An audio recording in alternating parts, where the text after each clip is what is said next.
दक्षिणी दिल्ली के विधानसभा संगम बिहार से कांग्रेस पार्टी से हर्ष चौधरी की आई लहर। बताते चले संगम बिहार विधानसभा से कांग्रेस प्रत्याशी हर्ष चौधरी की लहर देखी, क्योंकि हर्ष चौधरी के पिता पूर्व विधायक श्री शीशपाल चौधरी लगभग 2 विधायक रह चुके हैं। उन्हीं को देखकर क्षेत्र की जनता ने हर्ष चौधरी को चुना है। बता दें, हर्ष चौधरी ने भी क्षेत्र की जनता से वादा किया है कि जैसे मेरे पिता ने कार्य किए हैं, ऐसे ही मैं भी क्षेत्र में कार्य करूंगा।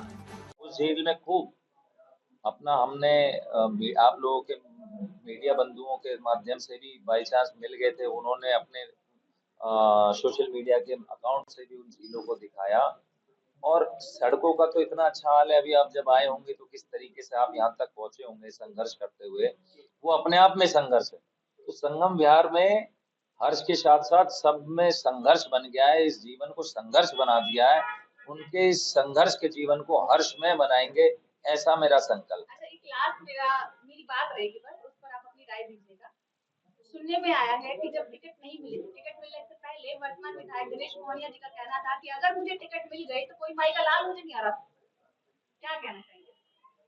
देखिए, ये तो इनकी बातों पे मैं हर बात पे कोई जवाब नहीं देना चाहता हूँ कि इस बात का कोई जवाब नहीं बनता, क्योंकि क्षेत्र के लोग जो होते हैं वही जनता जनार्दन है, वही सबको बनाती है, वही हटाती है। और ये वो नहीं बोल रहे हैं, ये उनका घमंड बोल रहा है। माई का लाल तो एक से एक माई के लाल बैठे हुए हैं, सब के मैं उन सब माँ का लाल बैठा हूँ। इस क्षेत्र की सारी माएँ मुझे अपना लाल समझ रही हैं। तो किसी का माई का लाल या किसी के उसमें मैं नहीं जाना चाहूंगा। ये शब्द उनके हैं, ये शब्द उन्हीं के पास रहने चाहिए। मैं तो यहाँ का भाई और यहाँ के लोगों का बच्चा बन के काम करना चाहता हूँ, इनका साथी बन के काम करना चाहता हूँ। हर्ष जी, अभी आम आदमी पार्टी ने चुनाव से पहले घोषणा करी थी मेट्रो 2100 रुपये योजना। तो बताया गया वो रजिस्ट्रेशन जो हुआ था 2100 महीने का महिला सम्मान योजना में नहीं हो रहे हैं, और लड़की कोई देना नहीं चाह रहा है हमारे संगम में। अगर कोई लड़की ले भी जा रहा है तो वो उन पे शर्त रखता है पहले कि भाई बारात हम संगम विहार में नहीं लाएंगे, आपको बाहर करना पड़ेगा शादी व्यवस्था का करने का। तो उनपे एक अलग सा बोझ और डाल दिया जाता है कि किसी फार्म हाउस में करें, किसी भव्य ऐसी जगह करें जहाँ उनके ऊपर और एक एक्स्ट्रा बर्डन डाल दिया जाता है।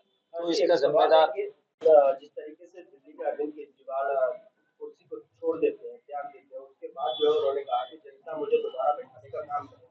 तो वहीं अगर संगम बिहार की अगर बात की जाए तो दिनेश मोहनिया जी ऐसे व्यक्ति हैं, ऐसे विधायक हैं, वो कहते हैं कि अगर मैंने विकास किया है तो मुझे वोट दीजिएगा। इस चीज को दोनों को कंपैरिजन किया जाए तो आप क्या समझते हैं? कैसा ओवर कॉन्फिडेंस, एटीट्यूड, वो किस तरीके की चीजें हैं इस सब? देखिए, पहली बात तो उन्होंने रिजाइन मजबूरी में किया। आप समझिए इसके पीछे एक मुख्यमंत्री पर कोर्ट ने बंदिश लगा दी कि आप अपने दफ्तर नहीं जा सकते हैं, आप कोई फाइल साइन नहीं कर सकते हैं, तो आप मुख्यमंत्री रह के क्या करेंगे? अगर उनकी नियत साफ होती तो जैसे पहले और नेताओं ने नैतिकता के आधार पे रेजिग्नेशंस दिए, उस तरीके से इन्हें करना चाहिए था। ये तो कोर्ट ने जब इन पे बंदिश लगाई, अब इनके पास कोई और चारा था नहीं कि वरना दिल्ली की जनता इतने महीने 3-4 महीने और बदहाल उसमें रहती, कोई फाइल साइन कर नहीं सकते थे, ऑफिस जा नहीं सकते थे। किस तरीके से दिल्ली चलती? दिल्ली ठप पड़ जाती, मजबूरन उन्हें रिजाइन करना पड़ा।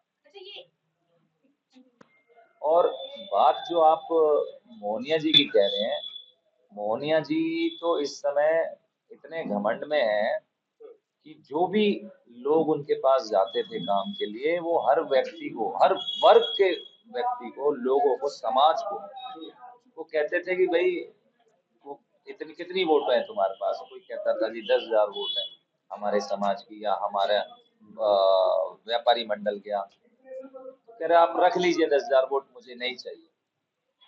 कुछ समाज के हमें बताया गया कि हमारे अन्य समाज के लोग भी वहां गए, उन्होंने अपनी पीड़ाएं बताई कि हमें ये काम कराना है। वो कहते कितने तुम्हारे लोग हैं, ऐसी क्या तुम्हें?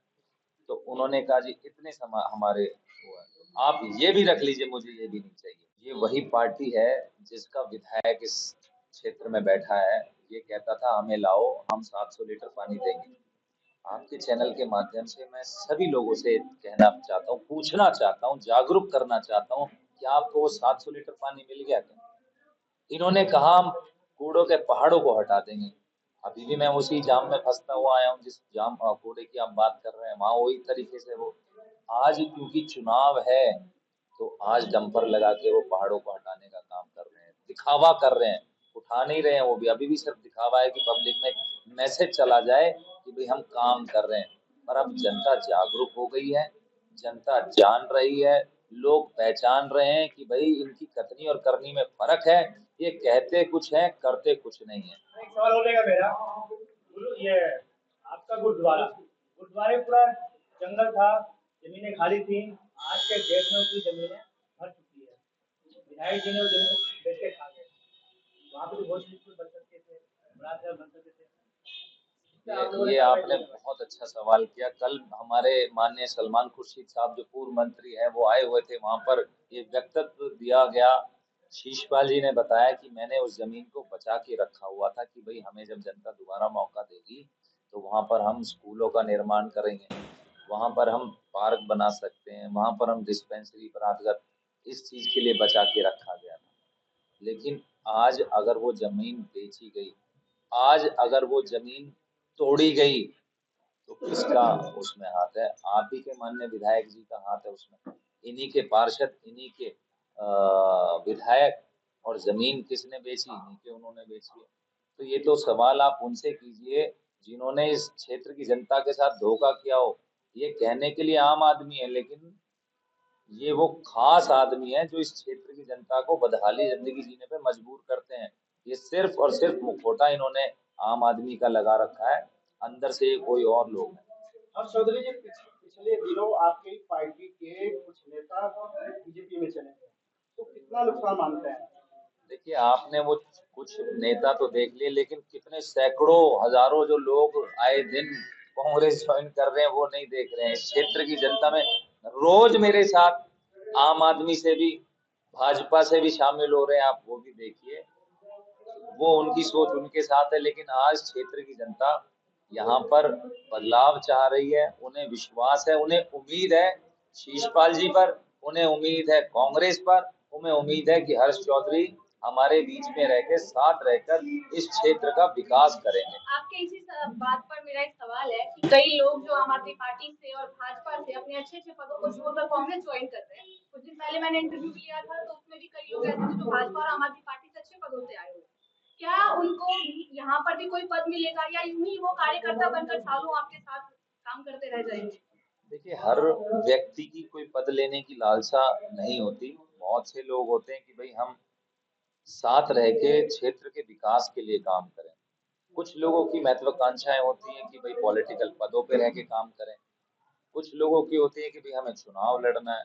बहुत से लोग होते हैं कि भाई हमें ठीक है पार्टी ज्वाइन कर रहे हैं, लेकिन हमारा एजेंडा सिर्फ ये है कि हम क्षेत्र में खुशहाली रहे, क्षेत्र में मान सम्मान रहे एक दूसरे का, क्षेत्र में विकास हो, क्षेत्र में एक उन्नति हो, ताकि जो पिछड़ा, जो संगम विहार पिछड़ रहा है उसमें कहीं ना कहीं हम योगदान वो लोग भी कर सके। हर आदमी की महत्वाकांक्षाएं नहीं होती चुनाव लड़ने की, हर आदमी की, व्यक्ति की महत्वाकांक्षाएं नहीं है कि वो पद की लालसा रखता हो। बहुत से लोग ऐसे भी हैं जो बिना किसी लालसा के वो सिर्फ काम करना चाहते हैं क्षेत्र के लिए। एक और सवाल मेरा रहेगा कि जो काम 11-12 सालों में नहीं हो पाया वो वर्तमान विधायक 11-12 दिनों में करने की कोशिश कर रहे हैं, कितना असर पड़ेगा इससे वोट बैंक पर या पड़ेगा ही नहीं? देखिए, जिस तरीके से आज आप लोग भी परेशान हैं, अभी बंधु ने बताया कि कल एक हमारी बच्ची का पेपर एग्जाम छूट गया, 1 साल